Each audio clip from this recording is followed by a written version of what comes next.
Hello class 12th, welcome to Zenith Guru Pathshala. मैं हूं निकी पंडित and हम यहां पे कर रहे हैं केमिकल काइनेटिक के सॉल्व्ड एग्जाम्पल के questions. So we are on question number 3.6। इसके पहले के जितने भी क्वेश्चन है उन सब का सोल्यूशन हमने कर रखा है सिंपली लिस्ट में, आप जाके देख ले सकते हैं। ओके चलिए, so let's do this question. The following data were obtained during the first order thermal decomposition of N2O5 at constant volume. So हमारे पास रिएक्शन गिवन है, that is N2O5 give 2N2O4 plus O2।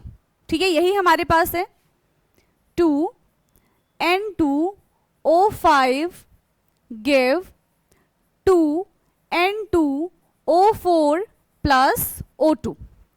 ठीक है, जब time हमारा zero था, यही कह रहे हैं, जब टाइम हमारा जीरो था तो इनिशियल कॉन्सेंट्रेशन हमने कितना माना था, Pi माना था। ठीक है, इनिशियल कॉन्सेंट्रेशन इज Pi, ये हमारा जीरो है, ये हमारा जीरो है। जब टाइम हमारा 100 हो गया, यानी कि कुछ ना कुछ यहाँ पे कॉन्सेंट्रेशन खर्च हुआ होगा एंड कुछ ना कुछ प्रोडक्ट बना होगा। सो यहाँ पे हम मान रहे Pi माइनस 2x, ये जो मोल है ना, इसको हमने 2x यहाँ पे खर्च हो गया। यहाँ पे कितना बनेगा, ये 2x बनेगा, बट ये हमारा सिर्फ और सिर्फ x ही बनेगा। ठीक है, ये हमारे पे एक 2x बनेगा और एक हमारे पास यहाँ पे x बनेगा। तो अगर जो हम यहाँ से टोटल प्रेशर कैलकुलेट कर पाए, ठीक है, तो PT टोटल प्रेशर कितना हो जाएगा, Pi minus 2x plus 2x plus x। तो 2x से यहाँ पे 2x कट जाएगा और P total is equal to Pi plus x हो जाएगा। ठीक है, P total is equal to Pi plus x, और अगर हम यहां से x निकालते हैं so x is equal to P total minus P initial, ये हो जाएगा P total minus P initial.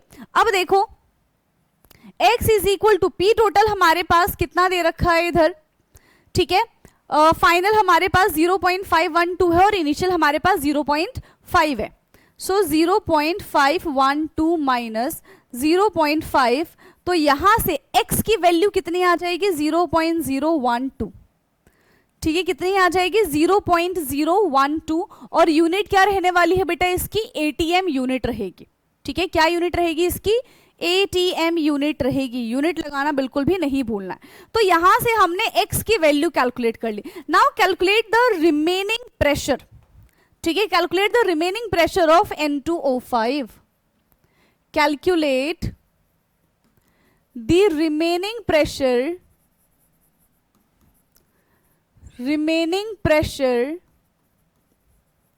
of N2O5। ठीक है, calculate the remaining pressure of N2O5। तो N2O5 प्रेशर ऑफ N2O5 कितना था, Pi माइनस 2x। अब x की वैल्यू हमें ऑलरेडी पता है ना, और इनिशियल प्रेशर भी हमको पता है, तो क्या हम यहां से प्रेशर ऑफ N2O5 कैलकुलेट कर सकते हैं, यस कर सकते हैं। सो P इनिशियल हमारे पास है 0.5 मल्टीप्लाई बाय 2 इंटू एक्स की वैल्यू कितनी निकाली थी अभी हमने, यस 0.012। इस पूरे को जब हम सॉल्व करेंगे तो हमारा आंसर कितना आ जाएगा, 0.476 ATM। This is the pressure by N2O5। ठीक है, this is the pressure by N2O5। Now will apply the equation. ठीक है, कौन सा, फर्स्ट ऑर्डर इक्वेशन लगा देंगे हम यहाँ पे। ठीक है, सो फर्स्ट ऑर्डर इक्वेशन क्या होता है, K is equal to 2.303 upon T log. वैसे तो A नॉट अपॉन A होता है, बट प्रेशर के टर्म्स में हम देखें तो initial pressure upon pressure of final, तो Pi upon pressure of N2O5। अब देखो आप N2O5 लिख दो या फिर Pi माइनस 2x लिख दो, और Pi माइनस 2x हम ऑलरेडी निकाल चुके हैं, तो नो नीड कि हम उस चीज को लिखें, क्योंकि वैल्यू ऑलरेडी हम कैलकुलेट कर चुके हैं। ठीक है, वैल्यू ऑलरेडी हम कैलकुलेट कर चुके हैं। टाइम हमारे पास कितना है, 100 है ना, हमारे पास इनिशियल टाइम कितना है, 0 है, एंड फाइनल टाइम हमारे पास कितना दे रखा है, 100 दे रखा है ना, 100 second into log P initial हमारे पास कितना है, दैट इज 0.5, और P N2O5 हमने निकाला 0.476। ठीक है, 0.476 476, तो अप्रोक्सीमेटली इसकी जो वैल्यू आएगी वो 1 के बराबर आ जाएगी, ठीक है।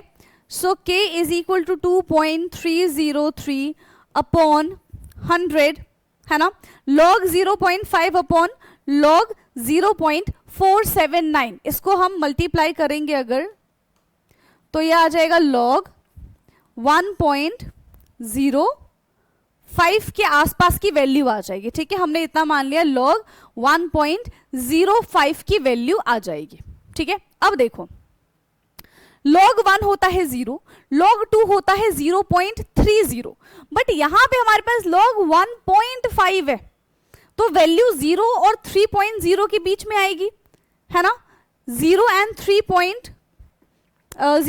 0.3 के बीच में आएगी।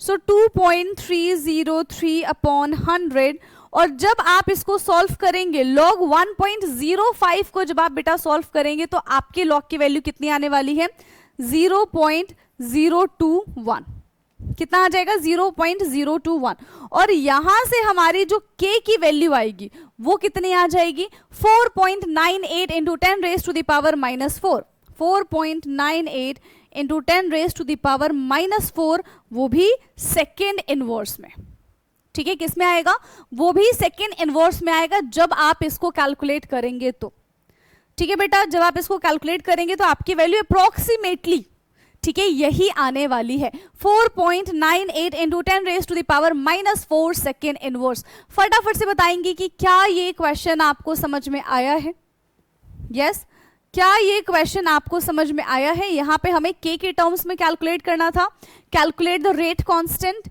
यानी कि हमें k की वैल्यू कैलकुलेट करनी थी, ठीक है, यानी कि यहाँ पे हमें बेटा k की वैल्यू कैलकुलेट करनी थी। सो आई होप कि आपको ये क्वेश्चन समझ में आया होगा।